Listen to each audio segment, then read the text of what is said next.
A naturally formed sunstone core like this has a certain amount of spiritual energy, Charlie thought. It would be perfect for Christian to use against evil spirits. He immediately raised his card. 900,000! But as soon as his voice fell, that familiar voice sounded again. 1 million! Charlie turned his head and met Stephen's provocative gaze. He didn't say a word and just continued to raise his placard. 1.1 million. 1.2 million. After a few more bids, the price of the sunstone core had doubled. Under Stephen's deliberate pressure, it soared to 2 million.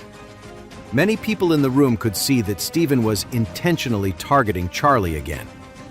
Everyone was waiting for the next round of drama, so they all stared at Charlie's hand.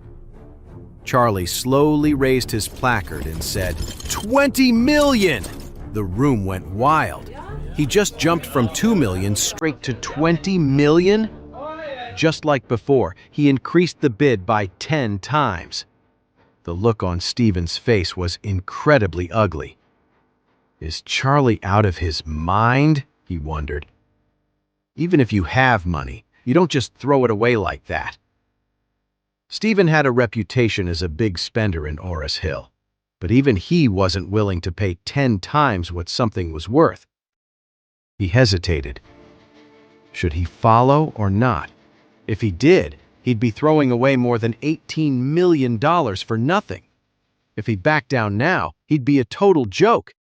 He'd already lost face once tonight, and if Charlie beat him again, he'd be too embarrassed to even show his face in public. Thinking about this, Stephen gritted his teeth and blurted out, 20.1 million! A gasp went through the crowd. Stephen only added 100,000. This was a direct challenge. Charlie just smiled slightly and raised his hand again. I bid 30 million. Holy crap! This is insane! This dude has got some serious guts! From 2 million to 20 million, and now from 20.1 million to 30 million. The way Charlie was bidding scared everyone in the room. Stephen felt like he was going to collapse. What was Charlie doing? Was he really that rich? $30 million! You could buy 15 of these jade pieces for that price.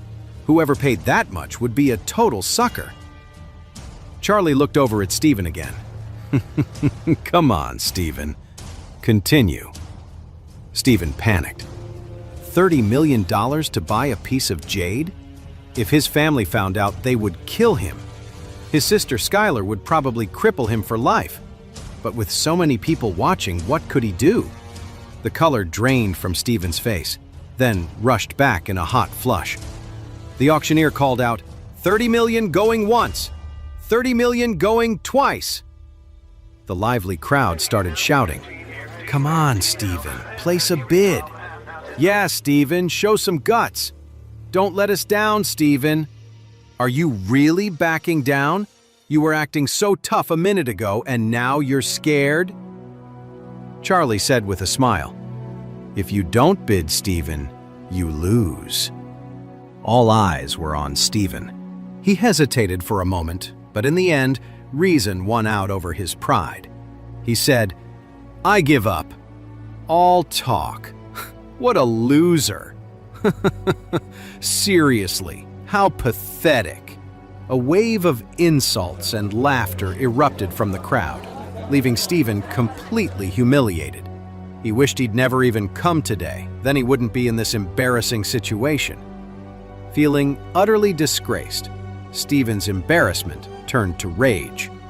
He glanced over and saw the mocking look in Charlie's eyes, which only fueled his anger. He stormed out of his private room and marched right up to Charlie. You jerk! Wade, were you messing with me on purpose? Charlie slowly picked up a glass of water from the table, took a sip, and said, no one forced you to bid against me. You're the one who insisted on starting a fight. Now you're just getting angry and pathetic because you lost. Warnia, who was standing beside them, added coldly, Mr. Knox, those are the auction rules. You have to be willing to lose. If you can't afford the stakes, You shouldn't have played." Stephen gritted his teeth, furious, but he didn't dare talk back to Warnia. "This isn't over!"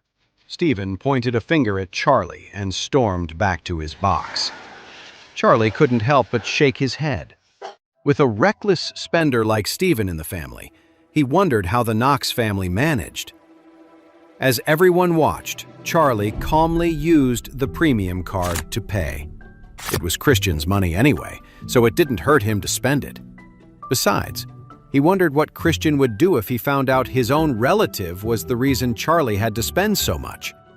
Maybe he'd take his anger out on Stephen? An hour later, the auction was finally winding down.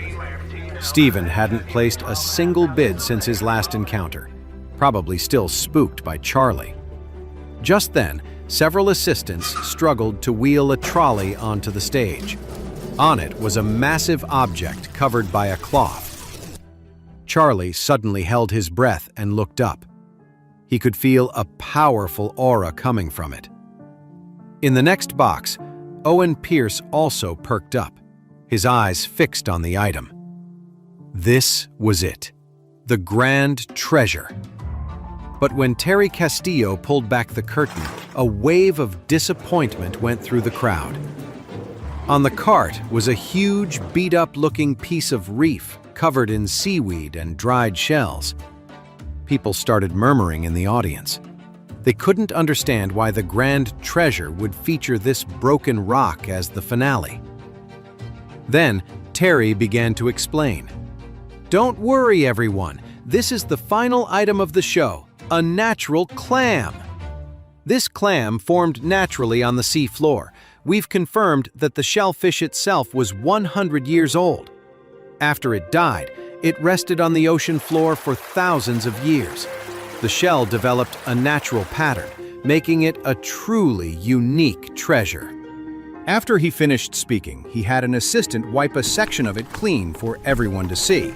Sure enough, the exposed palm-sized area revealed a beautiful, transparent, golden red color, just like amber. A gasp went through the room. The price for mollusks on the international market usually ranges from $30,000 to $50,000, and their lifespan is typically only 20 to 100 years. This clam lived for a full 100 years. That's incredibly rare, making it one of the finest treasures of its kind.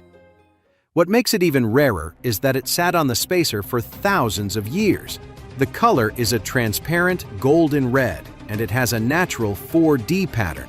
It's safe to say this piece has a special significance and is a top-tier treasure among clams.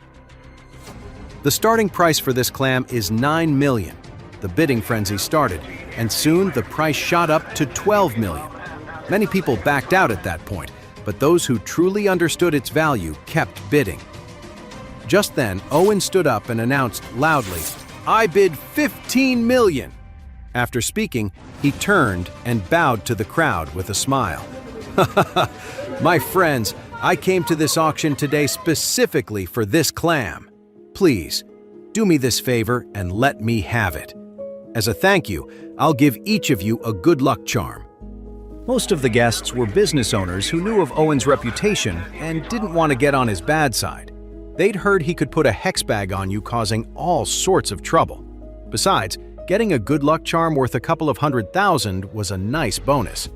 So even though many were annoyed, they decided to let it go. Terry kept a straight face, but inside he was furious. An auction is supposed to go to the highest bidder, but Owen was breaking the rules. If he got the clam for only $15 million, it wasn't just about the money Terry would lose. The reputation of the auction house would take a hit. But Terry also knew that Owen was a powerful and influential man. He couldn't afford to make an enemy of him, so he had to back down. Owen was beaming with pride. He could barely contain his excitement. He had flown all the way to Aris Hill for this clam. After so many hurdles, he was finally getting what he wanted. What's a mere $15 million? Once he had it, he knew he could make a fortune. The room was completely silent. It seemed his power play had worked. No one dared to bid against him. This was respect. This was power. Throughout the country, who wouldn't show a little respect to Owen Pierce? It looked like he was about to get a steal on this mollusk for only $15 million. Just then, a quiet voice spoke up again. "I'll bid $30 million. The moment the words were spoken, the entire room fell silent. Everyone turned to look at the bidder, their hearts filled with surprise. It was him again, the young man in the plain clothes. He didn't look like much, but the 2 times he'd outbid Stephen were unforgettable. The craziest part was that he'd paid for both sky-high bids right on the spot with his card. It was unbelievable, but no one imagined this guy would actually dare to challenge Owen Pierce. Owen saw him immediately, and his face darkened. At the same time, Stephen shot up from his seat, rubbing his eyes in disbelief. Warnia was also shocked that Charlie would suddenly bid against Owen Pierce. She knew Charlie was good at appraising treasures, but she had no idea how much money he actually had. She couldn't help but worry. Even she didn't want to cross Owen, so why wasn't Charlie worried about him seeking revenge? Jacob was the first to snap out of it. He quickly grabbed Charlie's arm and whispered, "Charlie, what are you doing? Sit down." "Dad, I know what I'm doing," Charlie said calmly, turning his head for a moment before looking back at the stage, his eyes perfectly calm. "Charlie, what's your game? Are you trying to steal Mr. Pierce's treasure?" Stephen demanded coldly, stepping up. Charlie just smiled slightly. "This is an auction. Anyone can bid. How is that stealing from anyone? You're a grown man, don't you understand the rules?" Then Charlie smirked. "You should just sit there and keep your mouth shut. Aren't you embarrassed enough after what just happened?" Hearing this, Stephen's face turned red. He immediately sat back down, flustered and silent. Owen's face turned grim. He glared daggers at Charlie and said coldly, "You again? Do you have any idea who I am? You dare to try and steal from Owen Pierce?" Charlie just sneered and shot back. "I couldn't care less who you think you are. I'm taking this today. What are you going to do about it?"